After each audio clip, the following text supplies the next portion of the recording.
the block moves rather than the player. Okay, that will work. It will get a bit tricky when you have to associate turning, like when the player turns. Then moving the blocks relative to the player is going to be a bit more complicated.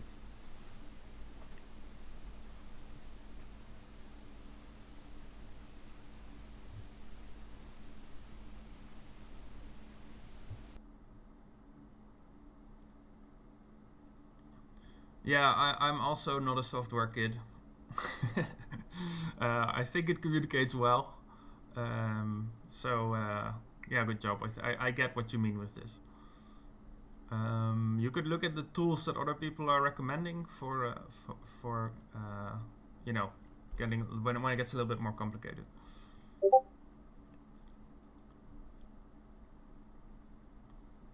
Right, collisions. Okay, is this about the same thing?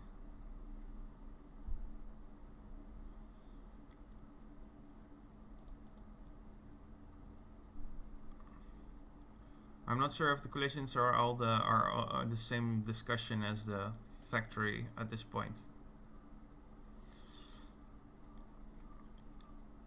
Okay, so here we have a player who moves, is a Unity event. That's possible, yeah. Although I don't see why both the factory and the player would have the same Unity event. Let's see. I think the factory could know about the player. Or, yeah, it doesn't really matter here. I think which knows about which. I think a direct call. If you have one factory that creates the next road, you wouldn't necessarily need a Unity event for that. I think you can just have a direct function call. Okay, then when the player moved, you instantiate a new chunk. Yeah, when they get into a certain direction.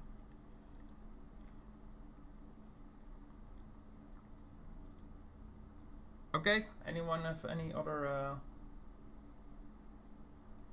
anyone still about to post something that we want to discuss, or shall we continue? I leave if you have the player running on it up to you. I do want to like there has to be some interaction, so maybe you can also make a button that does it rather than the player running into it. But if you already have a character controller, like there's a minimal, I minimally want what's in the assignment, but please like make it into something a little bit more. For instance, by having the player run over it.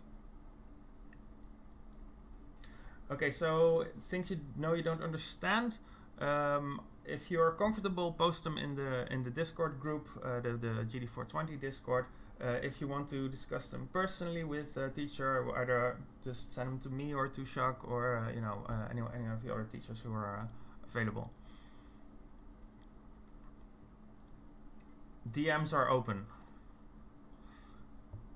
I'm not gonna open them right now because I'm streaming. Okay, so we have player area randomizer. It gets a maze object, which is different types of maze object. Okay.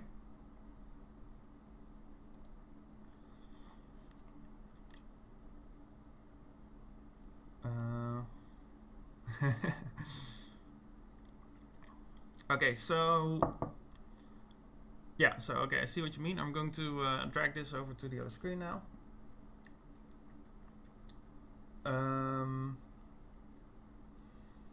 The prefabs are a little bit fake fake still.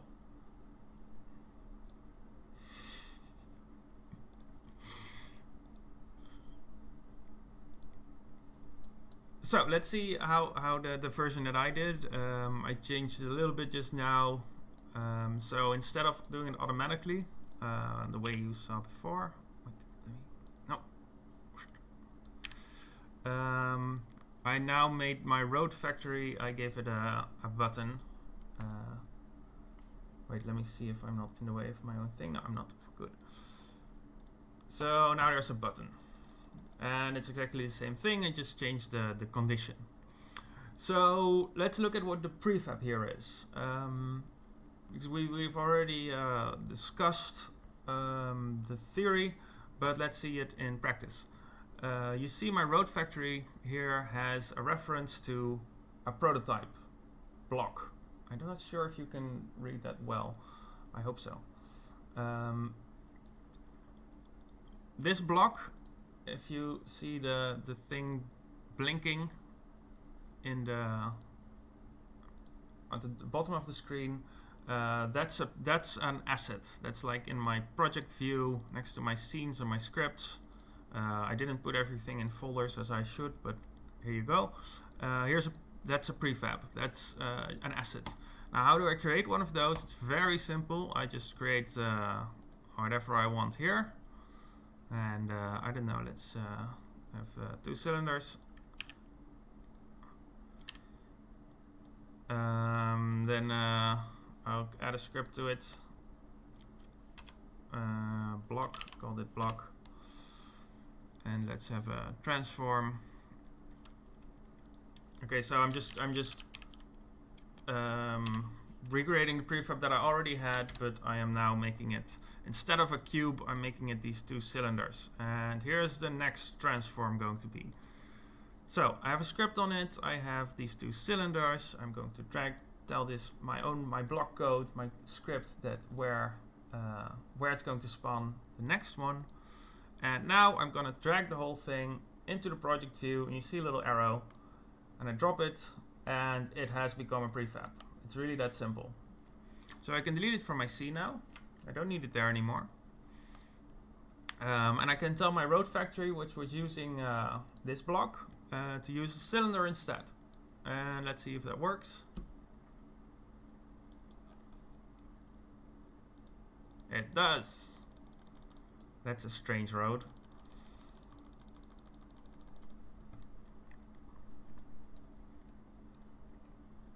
So that's the prototype pattern. I have a little prototype here. I can edit it as a prefab. Here, open prefab, and change stuff. And then when I save it again, that will also change. So if I do this,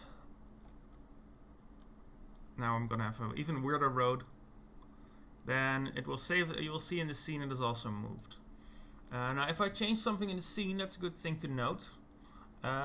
So if I say add another transform here, another game object, then you see it has a little plus next to it, or maybe you can't see, but there is a plus there. And let's see, there's new transform, I don't know. And in the cylinder on the class I can do, and you see this has become bold. This text has become bold.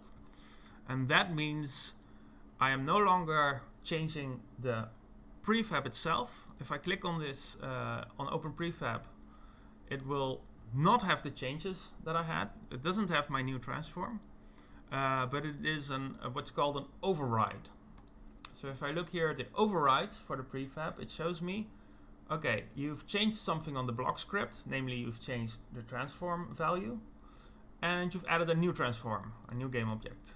So it saves that separately. It knows in the scene, right, you had this prefab, but you also added something to it.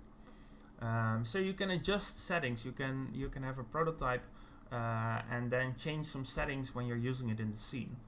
Now, since we're going to instantiate it from outside the scene, that's not useful in our current use case, but it's very it's very useful when you're using prefabs in general.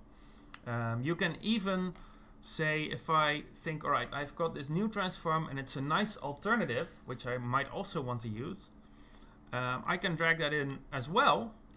And now it says, all right, do you want to create an original prefab? Do you want to create a new prefab from this? Or do you want to create a prefab variant? And I'll just show you what create prefab variant does as well. Now I have a cylinder variant. And if I click on that, you can see it as the same as it had in the scene earlier. New transform is added, and this is the next position is bold. because those are overrides. That means if I go to the original cylinder, the not variant, and I change something here, for instance, I don't know, let's turn receive shadows off. Then I save that and I go back to the cylinder variant, receive shadows is also off. So the prefab variant is literally a prefab that builds on top of a previous prefab. It just takes an existing prefab and you change some values on it and you store that separately. Really useful if you have like 15 units like knights and soldiers and whatever, and they all have similar logic but they have slightly different stats or something. Then you just have one prefab for, alright, this is what a unit looks like, and a prefab variant that is, oh, this is a soldier, or this is a knight, or this is, I don't know, one of the instantiations of that unit. Alright, I'm going to remove the cylinder. Does this explain prefabs? Does anyone have any questions about prefabs? Please ask them in chat.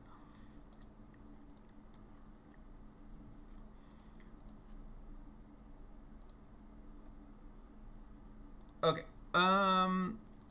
Then let's have a quick look at how I use the coroutine for this in my road factory. So here's the block code, and the block code is super simple. Now, if I wanted to be a little bit more neat about it, you generally don't want this kind of thing to be public. So instead of making it public, we can use a serialized field, which means it will show up in the editor to change for you, and make this private. And instead of just giving you the next position, we can make a function that returns the transform. And it returns next position. And why is this? Okay. Transform.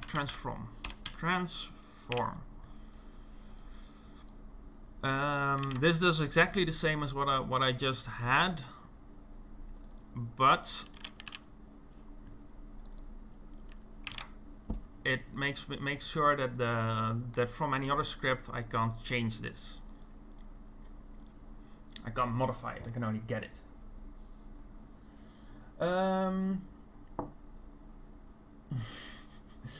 Okay. A prefab variant is basically the same as inheriting code. Yes, it's very similar. It's a very similar concept. A prefab is a cylinder that contains another cylinder, and an empty object is a transform. I would say that that is a too narrow fit on what a prefab is. I think the definition is bigger than just a cylinder that contains another cylinder. But yes, a cylinder that contains another cylinder and an empty object that is a transform, that is an asset that is dragged into the project folder, is a prefab. A knight prefab, you can have a swordwind, lancer, morningstar variant, and you can select which one to use and using their prefab exactly. So yeah, and a template for generating objects, yeah, similar. It is a template, and a prefab variant would be like a new template based on the old template, so you can nest these. Okay, so my road factory, which is now currently running with the button. Bloop, bloop, bloop, bloop. Spawns my silly cylinders. Is quite a short script. I would say it's including empty lines. It's 35 lines. So first, let's just go through it. You're modifying a script while the Unity editor is on play mode. Oh no.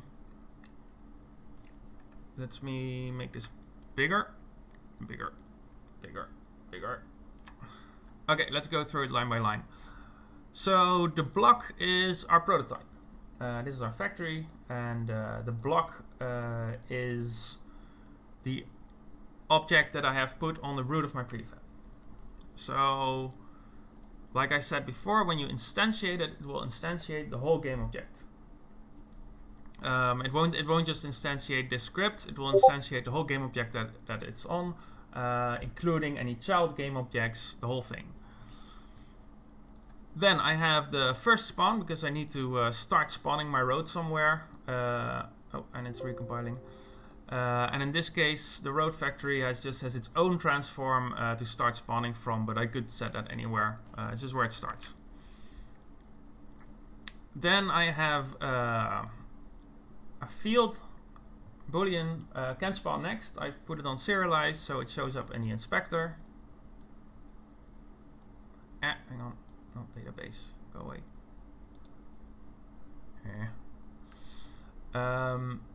So it is here in the inspector, the can spawn next, this one. And I have a next spawn position. Next spawn position is empty right now because it's going to be filled in with the code.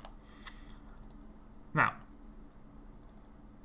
this signals that we are using a coroutine, and that's actually a trick that I used enumerator for start, because I happen to know when you call your start function an enumerator or make it return enumerator instead of void, Unity will run it as if it were a coroutine. So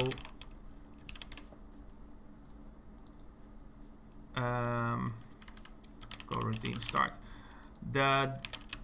These two pieces of code are identical functionally. But now I've added the start coroutine call, so it's, just to show you how to start coroutine. Then we're first going to start by spawning our first object before we go into a loop. And we do that so we can get the position of the next. What IDE? This is Rider, JetBrains Rider. I really like it. As a student, you can get it for free. Only problem is it's quite expensive when you're no longer a student. So, if you're very used to it and then you can't use it anymore, that might suck. But it's pretty nice.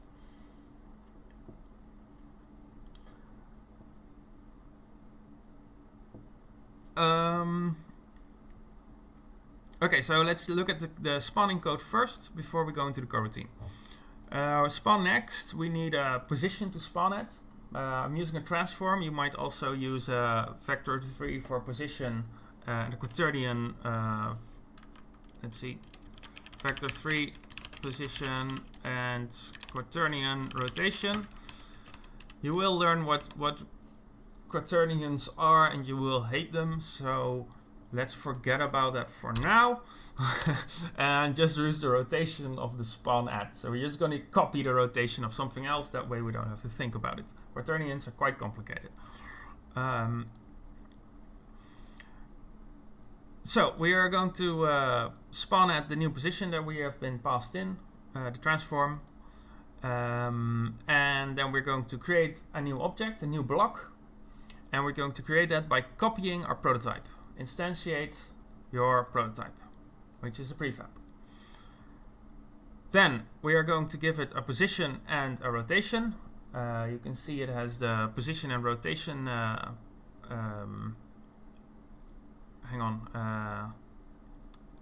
variables that you can pass in, parameters. If you look at instantiate function, you can also see it can do a parent, for instance. So you can transform it and parent it to the previous block if you want. Make sure that you were aware of what exactly you're passing in. I didn't want to parent these objects to the previous transform. I could do that, but then you get like a giant list of every block being parented to the previous one. So instead I gave it a position and a rotation. You can even do both. So you parent it to one object and then you pass in a position and rotation. That's also possible. Also something that we're not going to use right now. At this point I just want the position and rotation. Then I'm going to tell my factory where we're going to spawn the next block. And the next block is we are not just going to grab out of thin air. We're not going to we're not going to copy or we're not going to I don't know, predefine it in our code, or we're not going to write logic to move things by I don't know, move 10 units ahead or something. No, we're going to let each block tell us where the next block should be.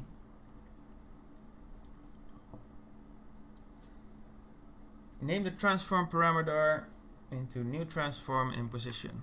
You are correct. I am going to do that right now. There we go. So we're going to ask then this should, I guess, should be next transform. If you are completely correct. Get next transform. We'll just change it, it's fine. We're alive. So how we do that when we go to our block? Well, we just already did that. We just let our block have a next transform, next position, and we're going to get that from. We're going to ask our block, our copy of the prototype. Note, we are going to ask this of the new spawn, so not the prototype, the new spawn, the copy of the prototype, the copy that we've just put in the scene. And we're going to ask it to give us the next transform. Alright, recompile.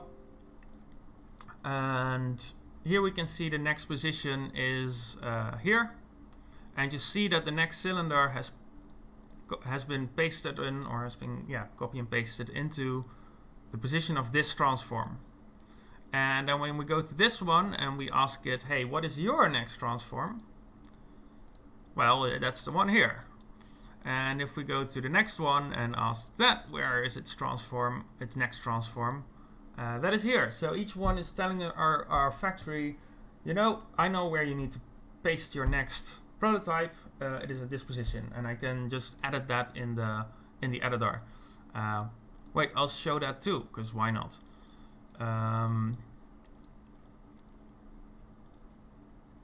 Let's go to our cylinder and let's put this transform somewhere more interesting. Let's rotate a little bit and let's move it up a bit.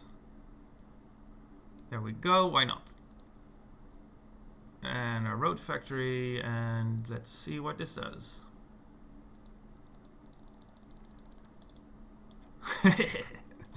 We got a helix, that's pretty cool. So this is no longer an endless runner, but I think it's cool.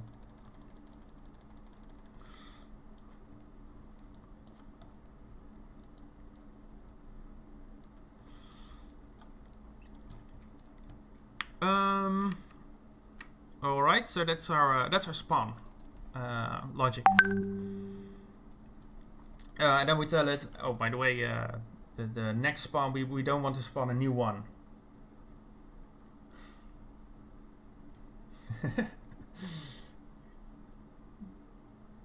I'm just yes, Jack. This is how I make 3D art. I make something simple that spawns more objects, and then I let it explode.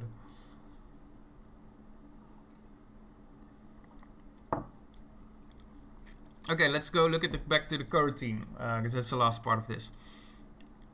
So we have a start coroutine. We have spawned our first spawn. Then we're going to go into a while true loop. So that's something you wouldn't normally do in when you're coding, because that would just lock up your system. But since we're in a coroutine, we won't lock up our system, because we have a yield, and the yield means stop the code here, stop here, and then return after this has happened. And after what has happened is a method. Wait until, that's one of the things that Unity provides. You can even write your own logic for this, but what Unity provides is usually more than enough. So the wait until needs a let's see what it asks. Func boolean, a function that returns a boolean. Complicated way of saying this. We need a bool returning method. So every frame Unity is going to run into this wait until.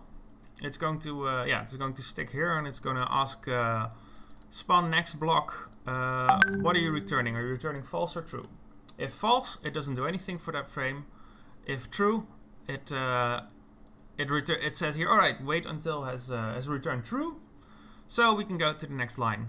We can go to spawn next spawn position. Well, spawn next spawn position. We've already seen that.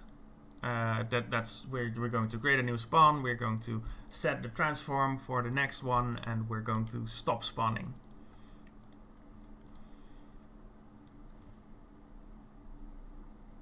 The return, okay, why is there a return in that line? So the yield return is, Unity is going to run through, or the compiler is going to run through this enumerator, and it's going to find that return, and this return will be a new object. So it will be the wait until object. That's like a little bit of object that's going to be in Unity's memory, and what that object is going to do is going to say, hey, can we move to the next line of the coroutine yet? So that's how it works. It just holds an object in memory that says, all right, we are waiting for something. I had another one here, which I can actually like put in. I can just leave these beneath each other. So now it's going to wait until it spawns the next block, and then it's going to wait 0.2 seconds. And it's just going to hold this waiting block like in its memory, and it's gonna check it every frame, have 0.2 seconds passed, and if they have, then we're going to spawn next, and we're going to continue. When it ends up here, it's going to return to the start of the while loop, and it's going to wait until again. Yield is always followed by a return in a coroutine, yes.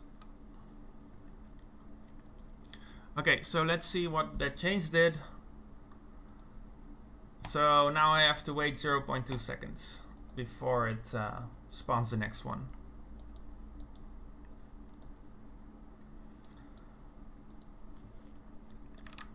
And that's it basically. That is the coroutine. How you use the coroutine.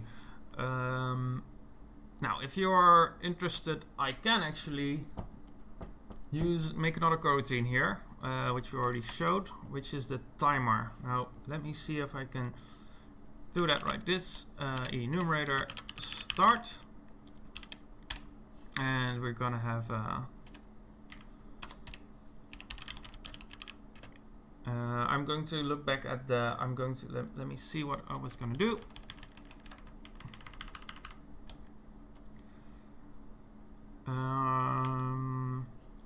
So this timer.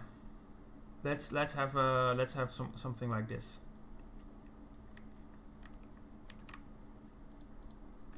Let's see how this one worked. So the color timer. No, this is our timer. Let's just call it timer. Let's say duration.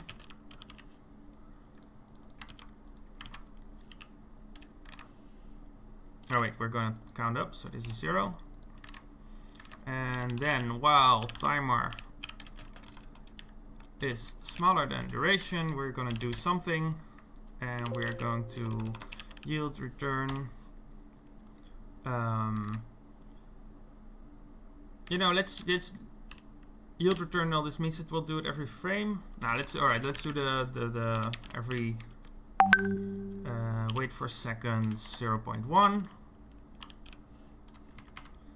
and add 0.1 to our timer. And now we gotta change. Now we have to have something to the lerp.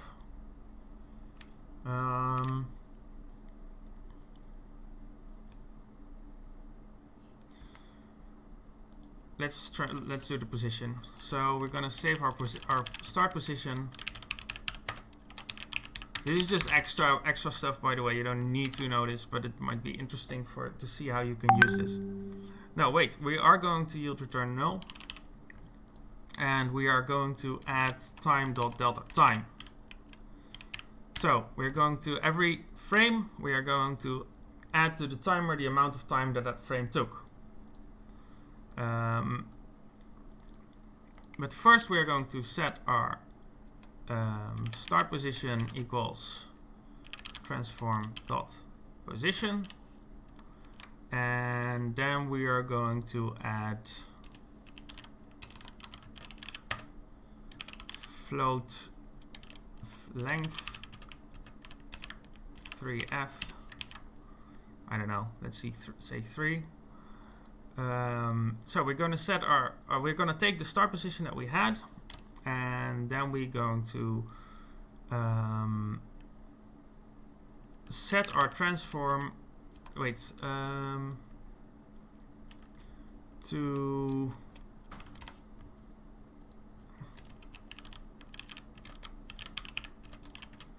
lerp2 position.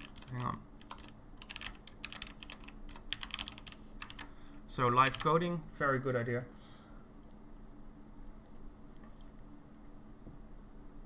So how expensive is having lots of coroutines? 1,000,000 coroutines would be a lot. So don't do that. But they are quite performant overall. So don't worry too much about using them in terms of performance. That, you know, there comes a time when you have to worry about that, but it's a long way away probably. So we're going to have our lerp2 position actually be our transform position. Oh, hang on. Hang on, lerp2 all the way around.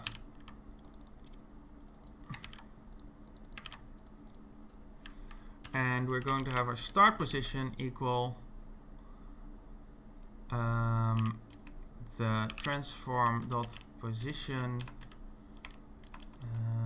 minus new vector 3 0 dot minus float length dot 0. So we're going to have our start position be 3 units beneath the position when we spawn it. Then we're going to transform dot position equals start position, so we're going to place it at that position. And then over the duration of this timer, we are going to set our transform dot position. Transform dot position equals lerp between our start position and our lerp2 position, and then we need the timer. Or the 0.1, the percentage between these two. So let's get that one. Float t, we call that value t, and that should be the timer divided by the duration.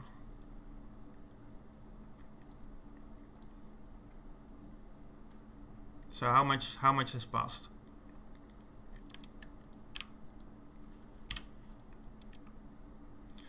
I am wondering if I'm not making any mistakes, but let's try it out. Oh, hang on.